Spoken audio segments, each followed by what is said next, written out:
बातचीत करने में कुछ कठिनाइयाँ सामने दिखाई देती थी। उनमें एक कठिनाई मेरी अपनी व्यक्तिगत कह सकते हैं कि जब बात करता हूँ तो सामने कोई रहना चाहिए, मैं तो कुछ सुनने वाले रहने चाहिए।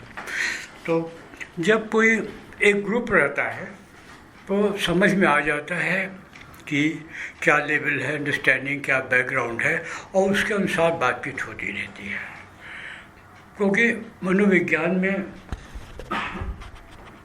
तो हम रैपो बहुत ज़रूरी है, आप में हमारे में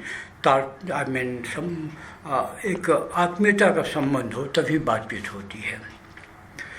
ये फिजिक्स केमिस्ट्री मैथमेटिक्स जैसा तो नहीं है ना।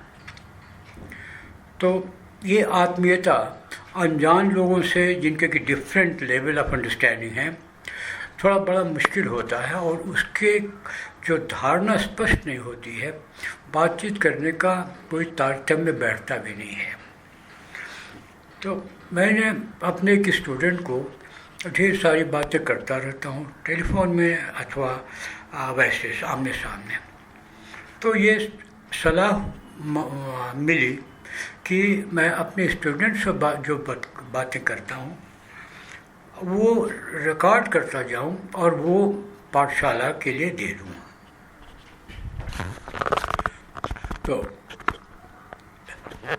इस तरह से अभी मैं इस काम को शुरू कर रहा हूँ और आशा है कुछ काम और अच्छा से होगा। तो बेटा मैं तुमसे बता रहा था कि हम लोगों ने कुछ डिप्रेशन के बारे में जो पहले बातचीत थी हमारी रिकॉर्डिंग में मन के पाठशाला पर दिया गया था, उसमें पहला जो मुझे याद है कि रिकॉर्डिंग थी व्हाट इज डिप्रेशन एंड उसको अवॉइड कैसे करना चाहिए और कैसे उसको ठीक करना चाहिए और समाधान क्या है, निराकरण क्या है, ऑल दिस थिंग्स। तो we discuss, it was general talk to start with. कुछ तो बातचीत करना चाहिए, तो उसी ख्याल से बातचीत मैंने की थी। और कुछ व्यूवर लोग शायद 300-400 ऐसे कुछ हो गए होंगे। तो कुछ लोग तो देख रहे हैं, ये एक बहुत बड़ी बात है कि ऐसे सब्जेक्ट पर 200-400 लोग भी अगर देख रहे हैं, दोबारा उन्हें सुन रहे हैं, तो बहुत बड़ा कंट्रीब्यूशन मैं मानूंगा इसको। लेकिन बात उतने से पूरी नहीं होती। इसके विशेष कारणों पर हमें जानना होगा बेटा कि क्यों व्यक्ति के जीवन में अथवा सामाजिक जीवन में या रेस के भी जीवन में, किसी कम्युनिटी के जीवन में, सब में डिप्रेशन आता है। और अब बहुत से काम ऐसे होते हैं हमारे एबनॉर्मल, सोसाइटी भी एबनॉर्मल तरह से व्यवहार करती है, व्यक्ति भी एबनॉर्मल तरह से व्यवहार करता है। क्यों? Because certain elements of depression are there.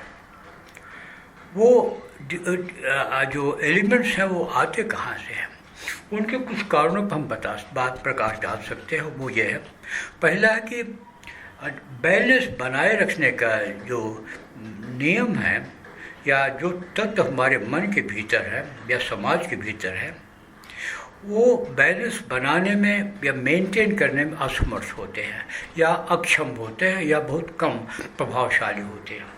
वो क्या है, इसके हम कई स्तरों पर हम उससे विचार करेंगे। एक स्तर है सामान्य, जिसे कह सकते हैं कि मानसिक शक्तियों का वितरण।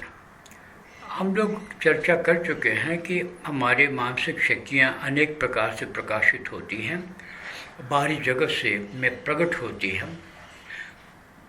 जैसे गुस्सा में मानसिक शक्ति बाहर निकलती है, कुछ क्रिएटिव काम में बाहर निकलती है। तो ये 4 प्रकार के मुख्य रूप से होते हैं। एक होता है भावात्मक, इमोशनल, जिसको आप कह सकते हो, और दूसरा विचारात्मक, जिसे चिंतन मनन कर रही हो, मैं विचार कर रहा हूँ, मुझे अभी कोई इमोशन नहीं है, विचार कर रहा हूँ, ये आप इसको सुन रहे हैं, ये विचारात्मक का है। और तीसरा होता है आपको संवेदना, सेंसेशनल, जैसे आप गाना सुनते हो वगैरह, आप एक भाव, एक मानसिक यानी कुछ ऐसे काम करते हो, आप म्यूज़िक कर रहे हो, कुछ डांसिंग कर रहे हो, इसमें कुछ जो आप प्रकट होता है, सेंसेशनल कह सकते हो आप, संवेदनशीलता या ऐसे कुछ कह लो, मतलब आप काफ़ी है।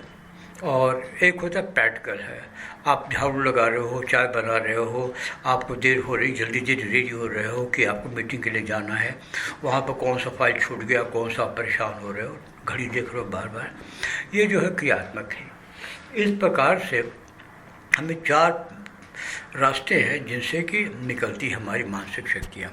इन मानसिक शक्तियों को बंटवारा कह सकते हैं आप इन मानसिक शक्तियों का प्रॉपर बंटवारा कर रहे हो कि नहीं कर रहे हो।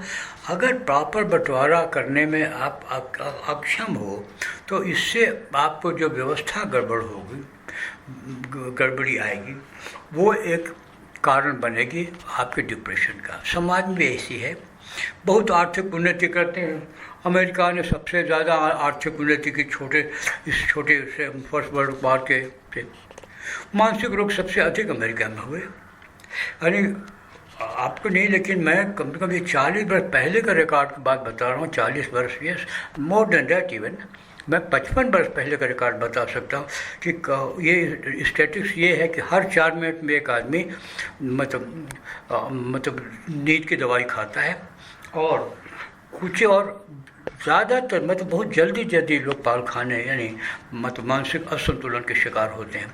सबसे ज़्यादा मानसिक रोग अमेरिका में हुए थे। स्टार्टिंग की बात मैं कर रहा हूँ। ऑफकोर्स यूरोप और भारत सब ठीक है, लेकिन क्यों, यानी भौतिक विकास, भौतिक उन्नति, उस पर इतना अधिक ध्यान दिया गया था कि भावात्मक, सांस्कृतिक यानी रचनात्मक, जो आपका संवेदनात्मक, भावहीन अपने बेटे को 16 वर्ष का 18 वर्ष का ना, तुम न्यूयॉर्क में रहते हो, आप सैन फ्रांसिस्को में पढ़ने के भेज दो, वो भावनाओं का विकास भी नहीं हुआ, उनका सम्मान भी नहीं हुआ। तो एक असंतुलित व्यक्तित्व का विकास हुआ, और उसके कारण समाज में भी असंतुलन आएगा।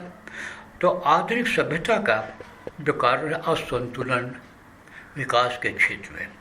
अगर भावात्मक, विचारात्मक, क्रियात्मक और ये सेंसेशनल, आप सारे को समुचित मतलब मात्रा में आप देते तो ऐसी स्थिति ना आती। ये व्यक्ति के बारे में है, मैंने हमारे अमेरिका के बारे में कही। और तो ये जो अपने को, जैसे 100 रुपये आपके पास है, आप नाश्ता में अगर 50 रुपये खर्च कीजिए तो खाने और रात के खाने में तो आपको आधा पेट खा कर रहना पड़ेगा। तो संतुलन की ज़रूरत है। जब भी आप देखिए, व्यक्ति में हम लोग अगर बातचीत कर रहे हैं, तो जब भी किसी के जीवन में या अपने जीवन में आप पाइए कि आप में मानसिक शक्तियों के प्रकाशन में संतुलन की कमी पा रहे हैं, तो आप थोड़े संभल जाइए, इस पर विचार करिए, इसको रिवाइज करिए, रिव्यू करिए, कंसल्ट करिए। क्योंकि ये अगर बढ़ता जाएगा, ये प्रवृत्ति असंतुलन की बढ़ती जाएगी, तो डिप्रेशन का मतलब क्या है, जो गड्ढा होना का ये है कि अगर आप बहुत विचारात्मक मतलब क्षेत्र में अपने मानसिक शक्ति को खर्च करें तो क्या होगा, भावात्मक क्षेत्र में आपको गड्ढा बन जाएगा, दैट इज़ डिप्रेशन। तो दैट इज़ इमोशनल डिप्रेशन। आपको मानसिक शक्तियाँ ही तो डिप्रेशन की बात है ना। तो मानसिक शक्तियाँ अगर असंतुलन होंगी डिस्ट्रीब्यूशन में, तो वो जहाँ पर कमी है वो पूरा नहीं कर पाएंगी। इस तरह से जहाँ पर उनको खर्च किया जा रहा है वहाँ भी खर्च कम पड़ जाएगा, तो वहाँ भी वही डाउन होने लगेगा, तो डिप्रेशन। तो ऐसे किस्म से व्यक्तित्व में ही डिप्रेशन आ जाएगा। इसका अवॉइड करने का दूसरा भी एक कारण है। दूसरा कारण और है कि भीतर और बाहर, मनुष्य भीतर भी है और बाहर भी है। एक साधारण, एक सामान्य कॉमन सेंस है, भीतर और बाहर का संतुलन। बाहरी दुनिया में इतने व्यस्त हैं, आप कोई नौकरी कर रहे हैं, 18 घंटे उसके लिए जान दे रहे हैं, घर पर भी हैं, होम फ्रॉम वर्क भी धंधा है, और ऑफिस में तो धंधा है ही है ना। आप अपने परिवार को देखते हैं ठीक से, अपने हेल्थ को देखते हैं ठीक से। क्या होता है, कुछ दिन के बाद से आपको कहीं ना कहीं डाउन होने लगता है। वो डिप्राइव फील करने लगता है कोई चीज़। जब डिप्राइव फील करेगा तो बाहरी जीवन ऐसा, आप ध्यान दीजिए, ऐसा न हो जो आपके आंतरिक जीवन पर डिप्राइव करता हो, डिप्रेशन की फीलिंग लाता हो। न तो आंतरिक जीवन इतना अधिक हो कि बाहर से आप बिल्कुल इतना बड़ा लगे मंत्र पढ़ने और लगे अपना कविता करने के बाहर में आपको याद ही नहीं कि कब कहाँ जाना, ट्रेन छूट गई, डिप्रेशन तो होगा ही। तो इस तरह से बाहरी क्या है, भीतरी। बाहर देखिए, बाहर क्या है, सफलता खोजता है। बाहरी लाइफ का मतलब सफलता, success, external success is external life, ये उसका एम होता है। हम क्यों चाहते हैं, हम ज़्यादा काम क्यों कर रहे हैं, जिससे कि हमको ज़्यादा पैसा मिले, ज़्यादा कोठी बना, ज़्यादा बंगले बना, दैट्स फाइन। लेकिन इंटरनल ठीक उसको उल्टा है। इंटरनल क्या चाहता है, संतोष चाहता है, आपको वो परफेक्शन की खोज, जिसको बोलते हैं सर्च फॉर इनर परफेक्शन। ये फीलिंग है। इनपरफेक्शन के बाद क्या परफेक्शन, उसकी चर्चा हम लोग नहीं कर रहे हैं, लेकिन फीलिंग है। आप इम्परफेक्ट फील करते हैं, अधूरा फील करते हैं, कुछ भूखे भूखे से फील करते हैं, आप कुछ खोए खोए से फील करते हैं, कुछ नहीं मिला, दिन भर काम किया लेकिन there is no job satisfaction. Job does not give you satisfaction, it is an inner, it is subjective feeling. तो सब्जेक्टिव फीलिंग इसलिए है कि आप नेगलेक्ट किया है, not because job has created that I mean inner dissatisfaction. तो बाहर में हम चाहते हैं वो चीज़ और भीतर में चाहते वो हमको सेटिस्फाई दे। नो, बाहर की चीज़ बाहर की स्टैंडर्ड होते हैं, आपने बाहरी मान्यताओं के हिसाब से आप देखते हैं। सफलता को बाहरी मान्यताओं के हिसाब देखिए, जो स्टैंडर्ड आपके हैं बाहर, उसके हिसाब से सफलता देखिए। और आंतरिक जीवन है उसको संतोष और समन्वय की दृष्टि से देखिए। बाहरी जीवन समन्वय नहीं हो सकता है, मतलब कोऑपरेशन हो सकता है, कोऑर्डिनेशन हो सकता है, लेकिन समन्वय तो भीतरी जीवन में होता है। तो जब आप पाइए कि भीतरी जीवन में समन्वय का अभाव हो रहा है, हार्मोनी का अभाव हो रहा है, तो फिर विचार कीजिए। उसी तरह से बाहरी जीवन देखिए, कहा कि सफलता का कुछ अब सफलता के क्षेत्र में आपको कुछ चीज़ मिसिंग कर रहे, तो वहाँ देखिए। जहाँ दोनों को मिला करके आप देखिएगा, भीतरी जीवन बाहरी जीवन में बैलेंस रहेगा। और ये उपाय है, प्रिवेंशन भी है और ये क्योर भी है। ऐसे और भी है। आगे अब तीसरा हम बताते हैं, वो ये सांस्कृतिक, कल्चरल में आपको आप कह सकते कल्चरल का मतलब what has been cultivated. Cultural का मतलब जो कि आपको प्रकृति ने तो जो दिया है वो तो ठीक है, बट उसको आपने मॉडिफाई किया, उसने आपने बढ़िया से अपने हिसाब से डेवलप किया है।